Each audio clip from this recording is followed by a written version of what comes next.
I'm going to tell you a story about a woman. Her name was Clara. The story begins in a conference room. It is not a courtroom, but it feels like one. The air is cool and still. The table is a long, polished slab of oak. Clara sits on one side. She wears a simple gray dress. Her hands are folded in her lap. Her husband, David, sits across from her. Their lawyer is next to him. David's posture is relaxed. He leans back in the leather chair. He offers Clara a small, tight smile. It is a smile of pity. It is a smile of certainty. Their own lawyer, Mr. Evans, clears his throat. He looks at Clara. He speaks softly. He says this will be straightforward.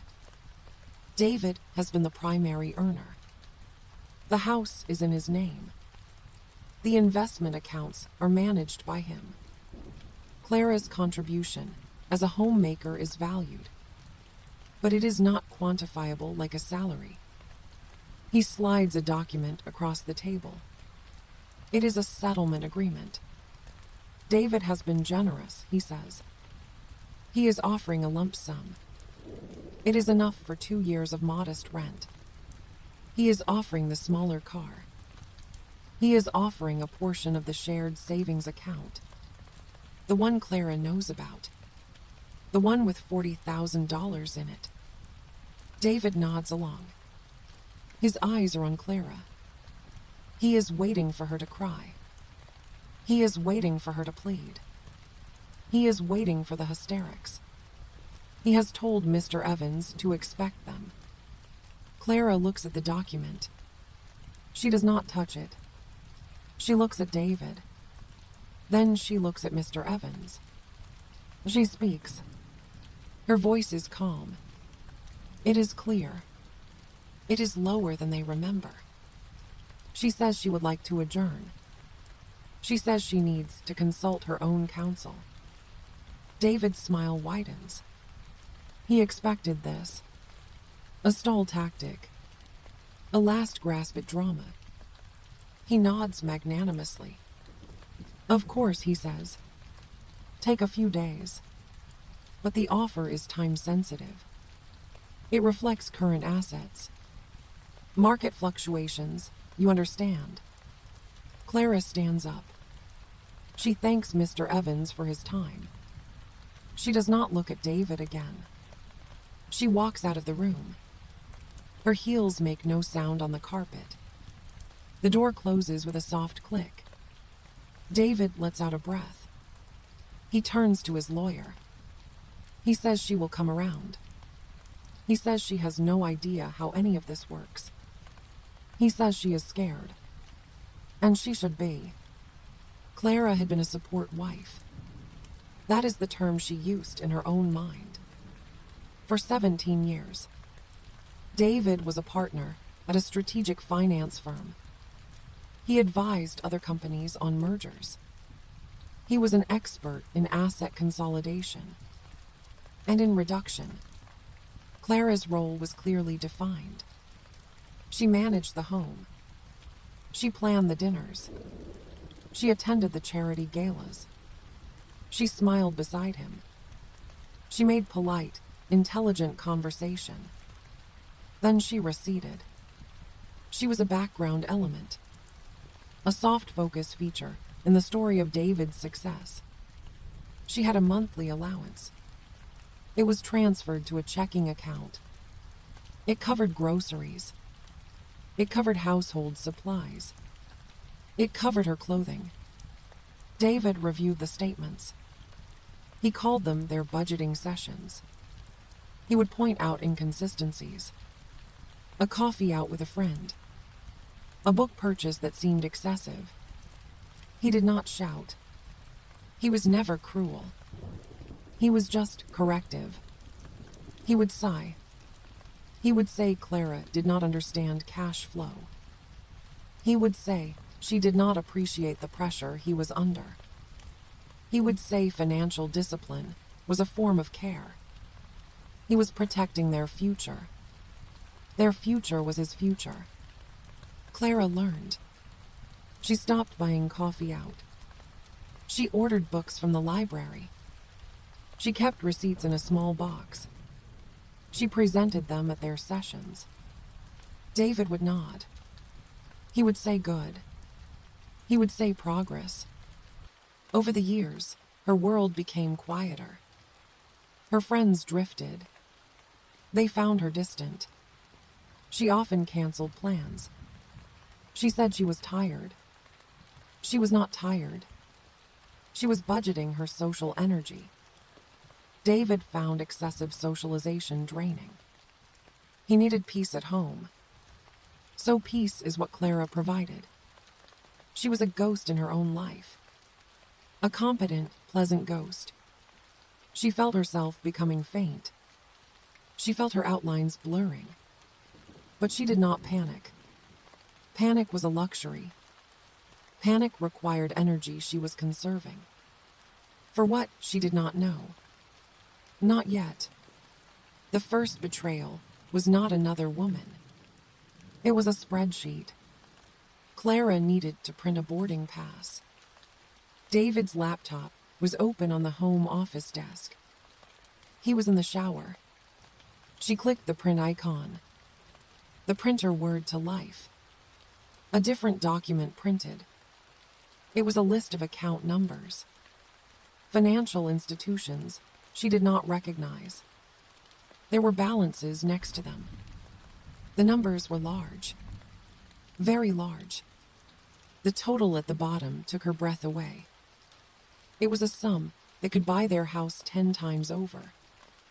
She stood very still. She listened to the water running upstairs. She took the printed sheet.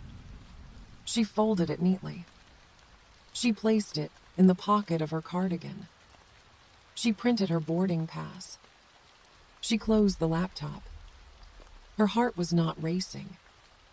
It was beating very slowly, very deliberately. It was the beat of a clock starting. A clock only she could hear. She went on the trip. It was a charity event with David. She smiled. She shook hands. She made small talk about art. All the while, she felt the paper in her suitcase. It was folded inside a book. A book she had checked out from the library. That paper was a fact. A fact David had kept from her. It was a simple, numerical fact. It changed everything. And it changed nothing.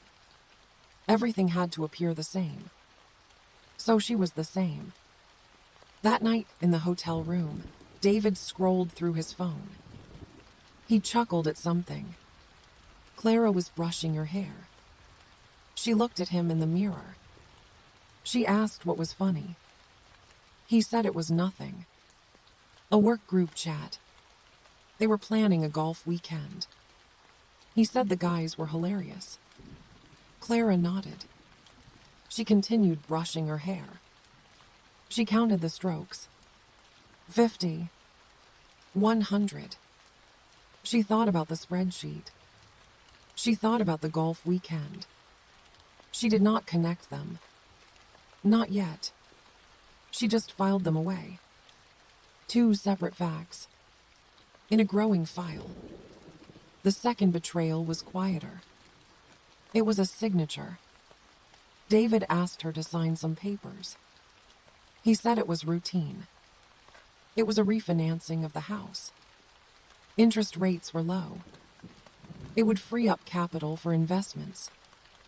He had highlighted the signature lines with a yellow marker. He was always so helpful. He was always so organized. Clara took the papers.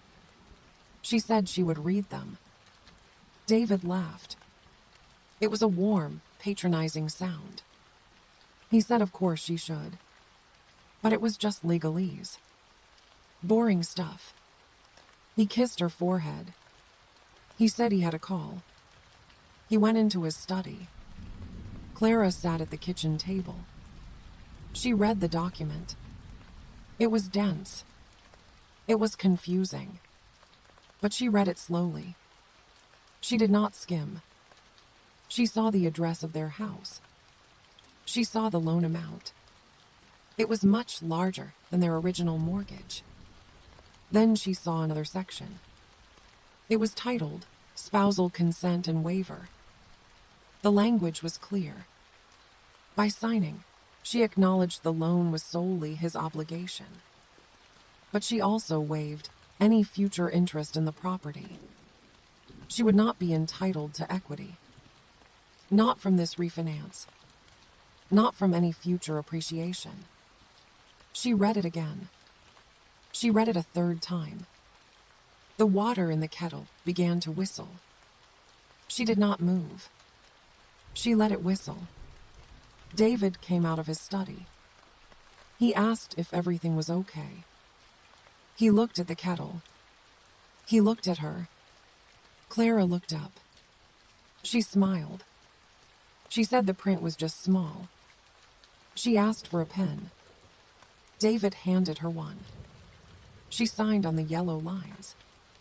She initialed where he had marked. She handed the papers back. She said she trusted him. She got up and turned off the kettle. David looked at the signatures. He smiled. He said he would take care of everything. He went back to his study. Clara made tea. She held the warm mug. She felt the heat seep into her palms. She felt a different kind of warmth inside. It was the warmth of a decision. A final, quiet decision. She was now an active participant. But David did not know that. He thought she was still a spectator. He was wrong. Clara began her research. She did it slowly. She did it methodically. She used the public library. She used the computer there. She never used her home laptop. She created a new email address. She used a variation of her mother's maiden name. She subscribed to legal newsletters. She read about financial disclosure in divorce. She read about separate versus marital property. She read about forensic accounting.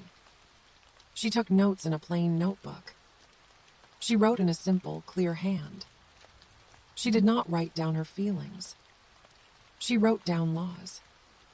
She wrote down statutes of limitations. She wrote down the names of financial regulators. She learned about the Financial Crimes Enforcement Network.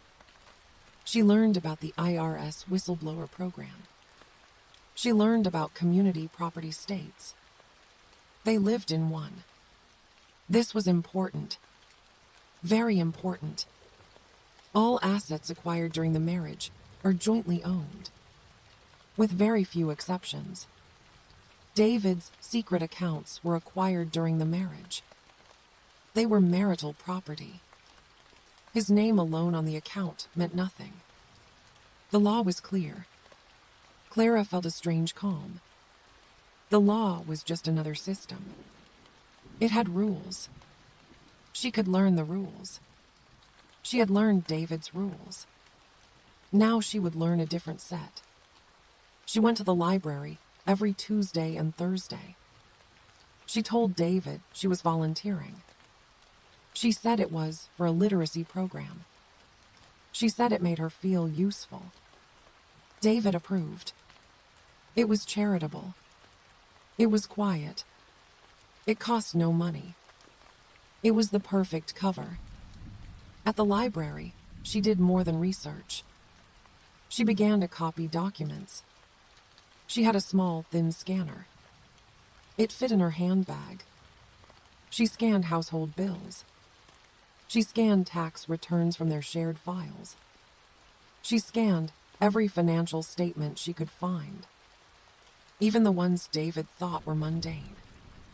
She built a digital archive. She saved it on an encrypted drive. She kept the drive in her safety deposit box. She had opened the box years ago for her grandmother's jewelry. David never asked about it. He thought jewelry was sentimental. It was not an asset class he respected. Clara added a second key. She buried it in the garden, under a specific stone, near the rose bush that never bloomed. The third betrayal had a name. Her name was Anya. Clara discovered her by accident. It was a Friday. David was working late. Again. Clara decided to tidy his study. He disliked her moving things. But he was not there. She dusted the shelves. She straightened the pens. She wiped the desk. Under a stack of quarterly reports, she saw a sticky note. It was in David's writing. It said Anya, 7 p.m. the Laurent. And a heart. A small, drawn heart. Clara looked at the note. She did not crumple it. She did not tear it. She took a photo of it with her phone. She placed the note back exactly. Under the same stack. At the same angle. She finished dusting. She left the study. She made dinner for one. She ate it slowly. She thought about the Laurent. It was a hotel downtown. It had a discreet bar. She had been there with David. For business functions. She knew the ambience. Low lighting. Deep chairs. Anonymity. At 7:15 p.m. she called David's cell. It went to voicemail. She did not leave a message. She called his office line. A junior associate answered. He said David had left for the day. Clara thanked him. She hung up. She washed her plate. She dried it. She put it away. She went upstairs. She took a long bath. She did not cry. She planned. Anya was not the problem. Anya was a symptom. A symptom of David's confidence. His carelessness. He believed he was not being watched. He believed Clara was not capable of watching. That was his mistake. A large one. Clara got out of the bath. She wrapped herself in a towel. She looked in the mirror. Her face was calm. Her eyes were steady. She saw a woman who was learning. She saw a woman who was preparing. She saw a woman who was almost ready. The intelligence phase lasted for 14 months. Clara did not rush. She had time. David was in no hurry. He was enjoying his double life. He was enjoying his control. He saw no threat. So Clara worked. She documented everything. She tracked deposits. She matched secret account numbers to obscure bank names. She found the holding company David had set up. It was in Delaware. It was called Dune Capital LLC. It sounded impressive. It was just a shell. She traced its registered agent. She found links to an offshore entity. In the Cayman Islands. She did not need to breach it. She just needed to know it existed. She needed to prove he knew it existed. She found the mortgage refinance documents. She made clean copies. She highlighted the waiver clause. She wrote a plain English explanation next to it. For a lawyer to read. For a judge to understand. She documented the allowance. She printed 12 years of bank statements. The lonely column of her modest deposits. The long lines of grocery store withdrawals. She documented the social isolation. She had a calendar. She marked the events she missed. The birthdays. The reunions. The simple lunches. She wrote the reason next to each. David needed the car. David had clients in town. David was stressed and needed quiet. It was not a legal document. It was a portrait. A portrait of erasure. She also documented Anya. It was not salacious. It was financial. She saw charges on a credit card David thought she never saw. A hotel in Napa. Dinners at expensive restaurants. A jewelry store purchase. A necklace. Clara found Anya on LinkedIn. She worked at a rival firm. She was in mergers and acquisitions. She was 32. She was ambitious. She was, Clara thought, exactly what David wanted. A reflection of his own ambition. A shiny new asset. Clara did not hate Anya. She pitied her. Anya thought she was winning. She was just another entry on David's balance sheet. A liability dressed as an asset. During this time, Clara found her lawyer. She did not go to a big, flashy firm. She went to a woman named Eleanor Vance. Eleanor's office was small. It was quiet. She specialized in financial divorce. She was known for being thorough and relentless. Clara brought her encrypted drive. She brought her notebook. They met in Eleanor's office. Clara laid out the facts. She did not embellish. She did not cry. She spoke in a calm, monotone voice. She showed the spreadsheet. She showed the refinance waiver. She showed the trail to Dune Capital. Eleanor listened. She took notes. She asked precise questions. At the end, Eleanor leaned back. She looked at Clara. She said this was one of the most organized presentations she had ever seen. She said David had no idea what was coming. Clara asked one question. Is it enough? Eleanor smiled a small, hard smile. She said it was more than enough. She said they would need to move carefully. They would need a forensic accountant. They would need to file certain motions. They would need to be ready for aggression. David would not give up his empire quietly. Clara nodded. She said she understood. She said she was ready. She had been ready for a long time. She just did not know the form readiness would take. Now she did. The turning point was a document. It was not a lawsuit. Not yet. It was a motion for a temporary restraining order and an asset freeze. Eleanor explained it. They would file it without warning. They would present evidence of hidden assets. They would argue David was actively dissipating marital property. They would ask the court to lock everything down. Immediately. The hearing would be ex parte, meaning only their side would be present. At first, David would get a chance to respond, but the freeze would happen first. It would be a shock, a seismic shock. Clara signed the papers. Her hand did not shake. The date was set. The hearing was in Judge Harold Monroe's chambers. He was known as a no-nonsense judge. He disliked financial games. He disliked deception. Eleanor said he was the right judge. On the morning of the hearing, Clara dressed carefully. She wore a navy blue suit. It was simple. It was professional. It was not the gray dress of the conference room. She looked like a person who understood numbers. She looked like a person who deserved to be heard. She did not go to the courthouse.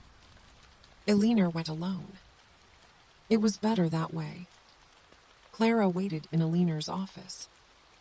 She drank a glass of water. She looked out the window. The city moved below her. People went to work. They lived their lives. They had no idea about the silent tremors. The legal tremors about to reshape a world. Eleanor called 2 hours later.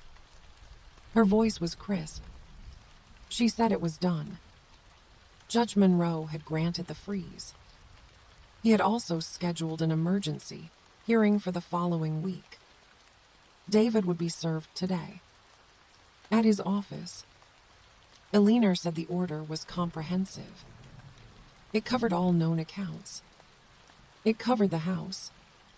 It covered Dune Capital LLC. It covered any accounts under his social security number or his known aliases. Clara thanked her. She hung up. She sat in the quiet office. She felt nothing for a moment. Then she felt a deep, profound quiet.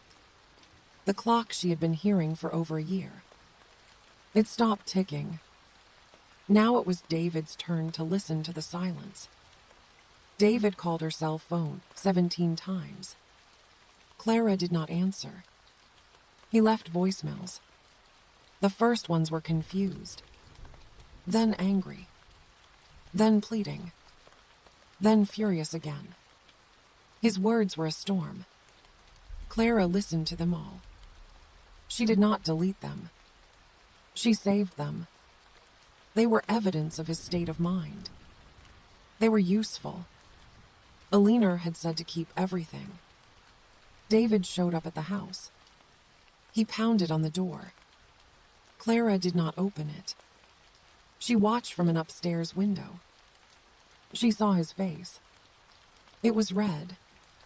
It was twisted in a way she had never seen. He looked like a stranger. He shouted her name. He shouted about ruining him. He shouted about the freeze. He said his business was paralyzed. He said his partners were asking questions. He finally left. Clara watched his car speed away. She went downstairs. She made a pot of tea. The house was very still. It felt different. It felt like her house now. A frozen asset. But hers.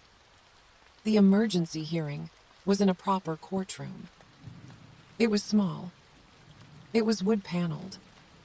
Clara sat at a table with Eleanor. David sat at the other table with Mr. Evans. Another man sat with them. A forensic accountant. David looked pale. He looked like he had not slept. He kept looking at Clara. His eyes were wide. They were desperate. He was trying to catch her gaze.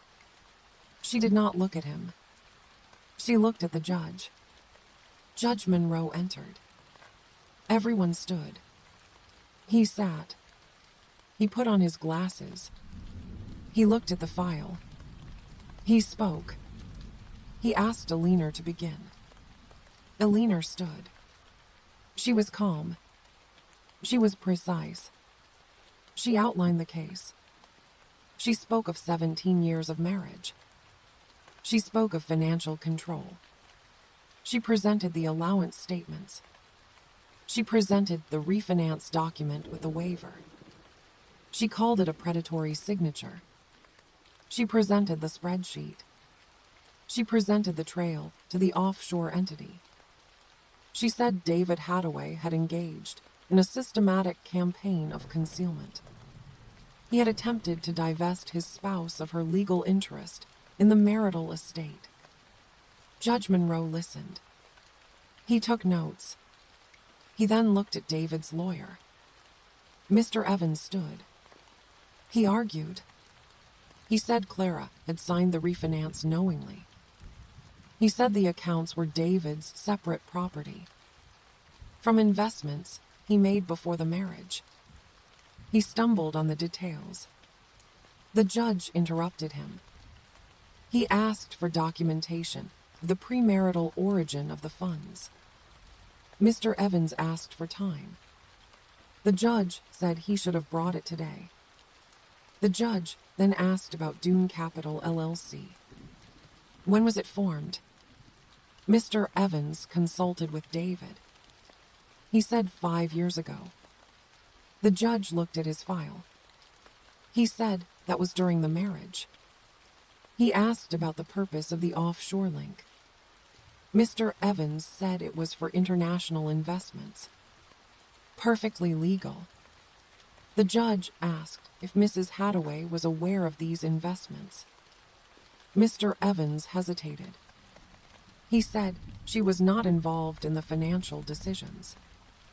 The judge looked at Clara.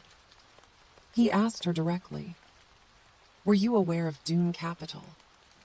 Clara stood. She said, "No, Your Honor. I was not." Her voice was clear. It filled the quiet room. The judge nodded. He told her to sit. He looked back at David's table. He said the temporary orders would remain in place.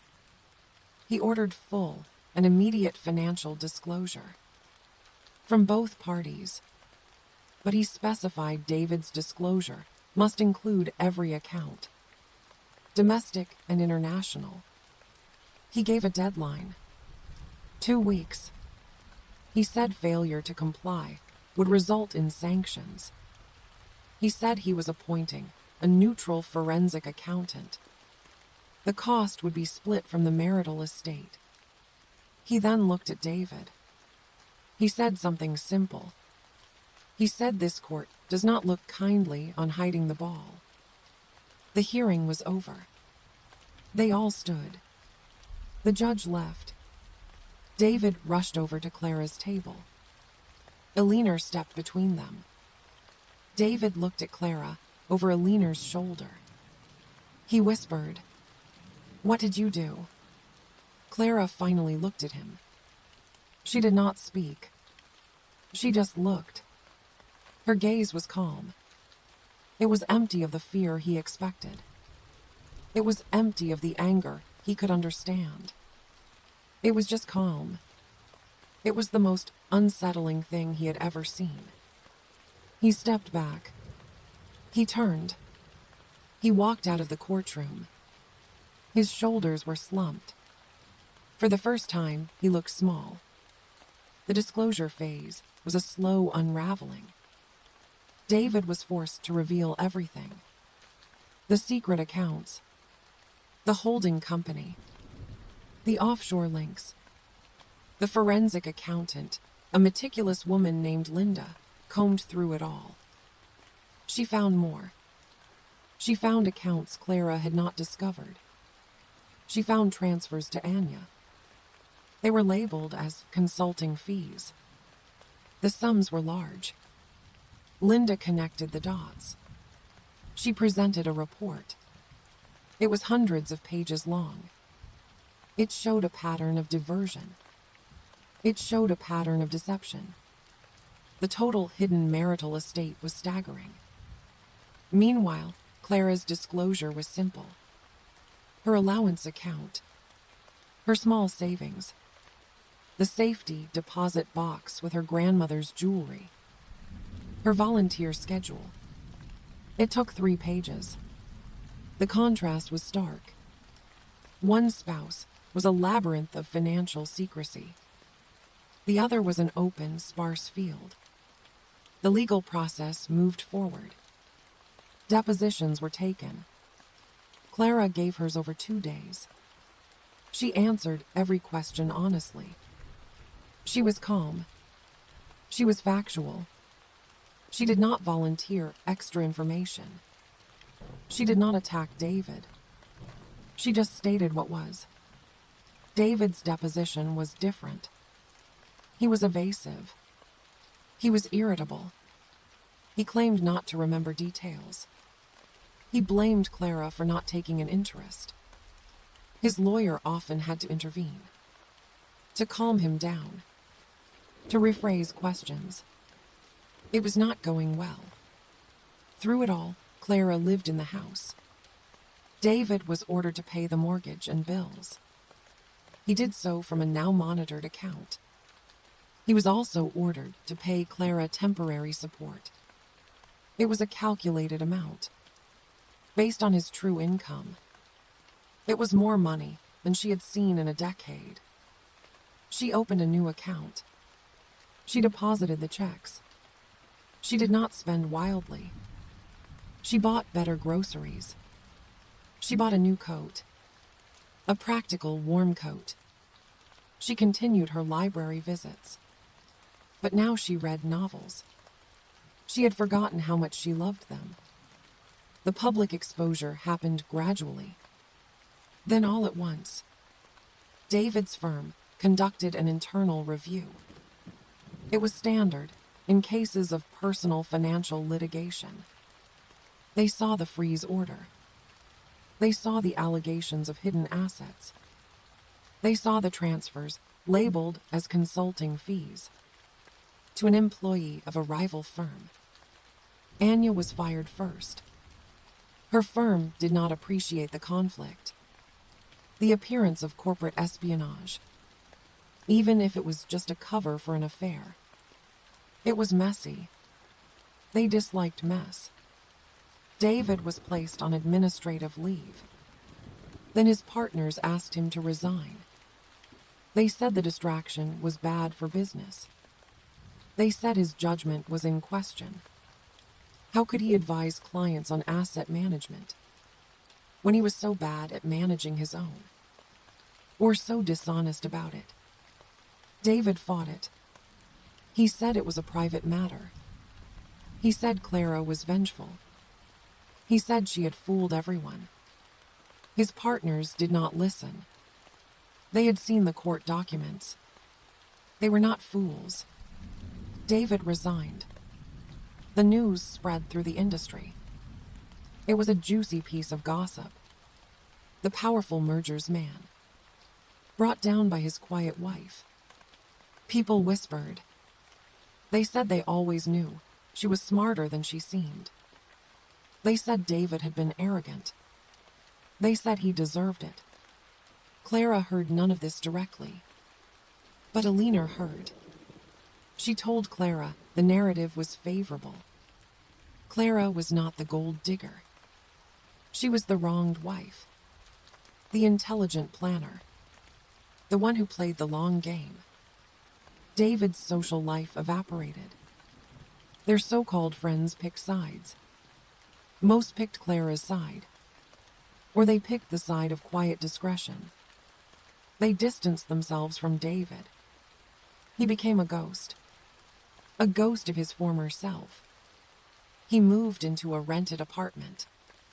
It was small. It was impersonal.